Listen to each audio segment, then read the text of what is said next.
La guerre en Ukraine a tout changé. Elle a déclenché une véritable révolution, celle des drones de combat. En à peine quelques mois, le champ de bataille a été complètement transformé.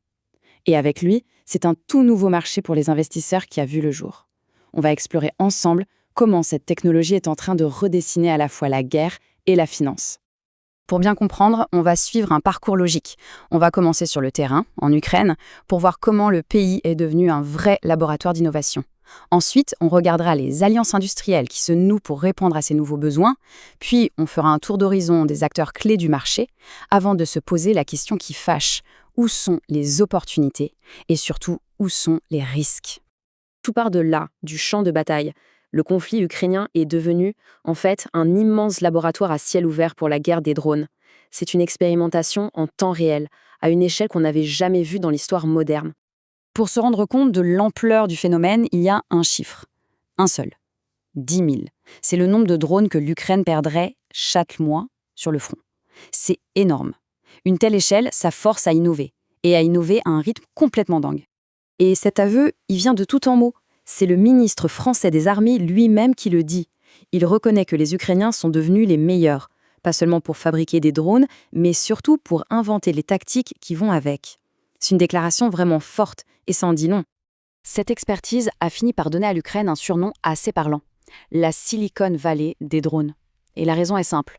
La vitesse à laquelle les technologies sont imaginées, testées au combat, puis améliorées, c'est du jamais vu. Mais attention, cette innovation, elle fait face à une opposition redoutable. C'est une vraie course aux armements technologiques qui se joue. D'un côté, on a l'agilité ukrainienne, qui arrive à transformer de simples drones de loisirs en armes chirurgicales, et de l'autre, la Russie déploie un véritable mur électronique pour les brouiller, les rendre aveugles. C'est un jeu permanent du chat et de la souris qui se déroule au-dessus du front.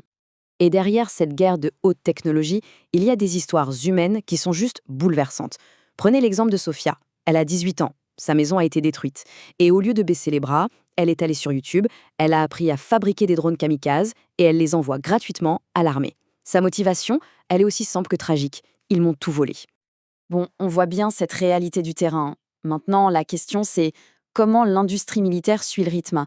Cette vitesse folle sur le champ de bataille, elle oblige à repenser complètement la manière de produire. Le ministre Lecornu a une métaphore assez géniale pour résumer le problème. Il dit qu'avant, c'était comme si on commandait un Minitel et qu'on le recevait après l'invention d'Internet. En clair, les cycles de production militaire traditionnels sont beaucoup trop lents pour la guerre moderne. Alors, la réponse française, elle est assez fascinante. On va chercher un géant de l'automobile, Renault. L'idée, c'est de combiner la puissance de production en série de Renault avec le savoir-faire d'une PME de la défense. Et le but, c'est d'installer les lignes de production directement en Ukraine, au plus près du front. C'est une alliance complètement inédite entre la force industrielle et l'expérience du terrain. Mais à côté de ce grand modèle poussé par l'État, il y a aussi des initiatives purement privées. Une entreprise comme Tonnerre Drone, qui s'appelait avant Delta Drone, illustre une toute autre approche. Un changement de cap radical et audacieux vers le marché militaire. Et concrètement, ça donne quoi? Ça donne un accord direct. Tonnerre Drone s'est allié avec une entreprise de défense ukrainienne, TK Viacom. Et là, on ne parle pas juste de vendre du matériel. Non, l'idée c'est de bâtir un partenariat sur le long terme pour la recherche, le développement et la fabrication, directement sur place en Ukraine. Forcément, une telle effervescence, ça attire du monde. Logique. Alors, qui sont ces entreprises qui parient sur cette nouvelle industrie et qui sont en train de la dessiner aujourd'hui? Ce qui est intéressant, c'est que le paysage est hyper varié. On a des spécialistes qui émergent, comme Tonnerre Drone. À côté, on trouve des experts américains déjà bien installés, comme AeroVironment, avec ses fameux drones kamikaze Switchblade. Bien sûr, il y a les géants traditionnels de la défense, Rheinmetall en Europe, Northrop Grumman aux États-Unis. Et puis, il y a les nouveaux venus, des boîtes comme Anduril qui misent tout sur l'intelligence artificielle, et même des industriels comme Renault qui sortent de leur secteur habituel. C'est tout un écosystème qui est en train de se créer. Maintenant, un petit point de vigilance. Il faut faire attention. Certaines entreprises, surtout américaines, se sont mises à utiliser le label éprouvé en Ukraine comme un super argument marketing pour décrocher des contrats. Sauf que parfois, leur impact réel sur le terrain est assez limité, voire même contesté. Il y a un vrai décalage à surveiller entre le discours et la réalité. Bon, on a parlé guerre, on a parlé technologie. Parlons un peu argent. Évidemment, cette révolution technologique ouvre des perspectives. On va donc analyser le potentiel et les défis de ce secteur. Et attention, ce n'est pas un conseil en investissement, hein. Le but, c'est juste de comprendre les dynamiques de marché qui sont en jeu. La question que tout le monde se pose, c'est donc comment est-ce qu'on peut s'exposer à cette révolution? Comme on vient de le voir, le paysage est complexe et les options, elles, sont nombreuses. Pour vraiment illustrer le duo potentiel/risque, le cas de Tonner Drones est particulièrement parlant. Il incarne parfaitement à la fois l'immense potentiel et l'énorme volatilité de ce nouveau secteur. D'un côté, le potentiel est indéniable. L'entreprise s'est réorientée vers un secteur à très forte valeur ajoutée. Elle a signé un partenariat stratégique au cœur de l'action, elle détient des brevets uniques et en plus, elle fonctionne sur un modèle asset light, c'est-à-dire sans usine à elle, ce qui lui donne beaucoup de souplesse.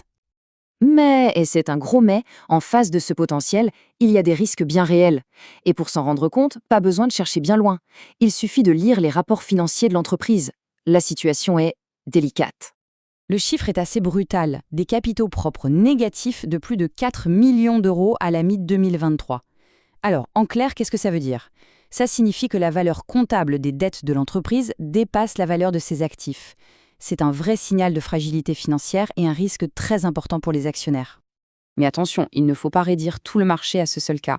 L'écosystème d'investissement est bien plus large. On peut le découper en 3 grandes catégories. D'abord, il y a les géants de la défense, comme Rheinmetall, qui profitent de la hausse générale des budgets militaires. Ensuite, on a les spécialistes, comme Aerovironment, qui dominent des niches technologiques très précises.